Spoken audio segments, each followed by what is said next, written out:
Like a little gun. It sounded like a pretty big gun, maybe like a assault rifle or maybe a shotgun, something like that, some sort. Did your friends give any indication on whether they recognized some of the people involved? None of them did. None of them did. But I mean, I've been hearing stories that supposedly it was a kid that's in football, maybe. I don't know. Probably lots of rumors going around, right? Lots of rumors going around right about now. I guess your main concern is finding out if your friends are okay, your parents making sure you're okay. Yes, sir. Yes, sir. Were you texting with your mom or dad? No, I wasn't even thinking about grabbing my phone. I was just trying to make sure everybody else was all right, making sure I could find most of my friends. Right, Damon, we're glad you're okay. And over here I just saw who I assume is a mom hugging her. You're Damon's mom, and this young lady, you gave her a big hug. What did you think about this when you first heard about what was going on? Just making sure my son was okay. All right, Jason, we're sorry to interrupt you That's here. pretty much. We're going to take you to UTMB here where they're updating us on some of the injury. Student, staff that we know. I don't know. It's an adult. I do know that. An adult male, right? I don't have that information, but that is possible. Do you know if you have any students here?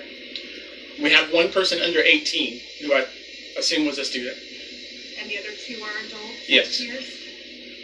Are you expecting more patients? We're ready for more patients. As a level 1 trauma center, we're always ready to take patients with life-threatening traumatic injuries, and we're ready for more if they come. We have not heard that any are en route at this point.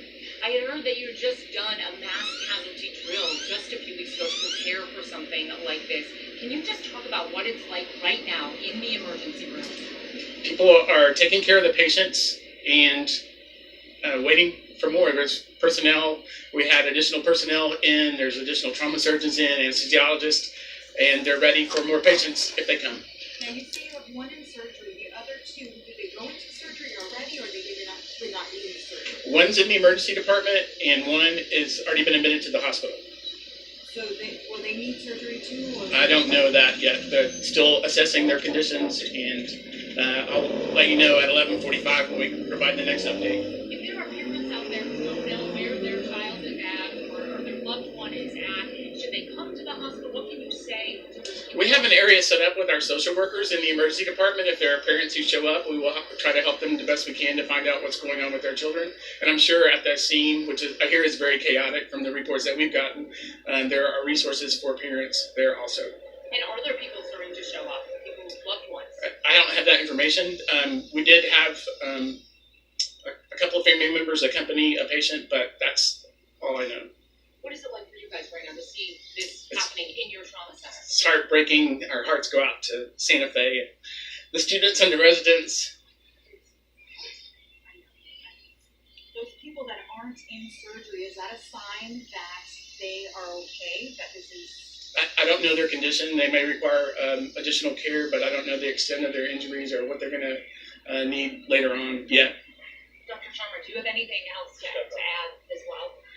No, I think as Dr. Marshall said, we are prepared, and the patients are getting the excellent care, and they're all under the best care of our physician and nursing. And you know, we don't want anything like this happen anywhere, but we're always prepared. This is the first time this has happened in your trauma center. Just what's going through your mind right now? I think one of the reasons is we always think that it's never going to happen at your place, but we always prepare for it. As you know, at UTMB, we always prepare for these drills. We are a hurricane zone, so we always prepare for these disaster, both man-made as well as natural. And just one more time for people tuning in right now, can you just go over those injuries and the patients one more time for us? So we've received 3 patients, 2 adults, and 1 person under 18 years of age. I know that 1 adult, and you said that it was a male, is in our operating room undergoing surgery at this time. 1 patient has been admitted to the hospital. I think that was the person under 18, and the other person is in our emergency room being evaluated and treated. What's the message to these families right now, to the community? We're here for you. We're ready to serve anybody that needs our services.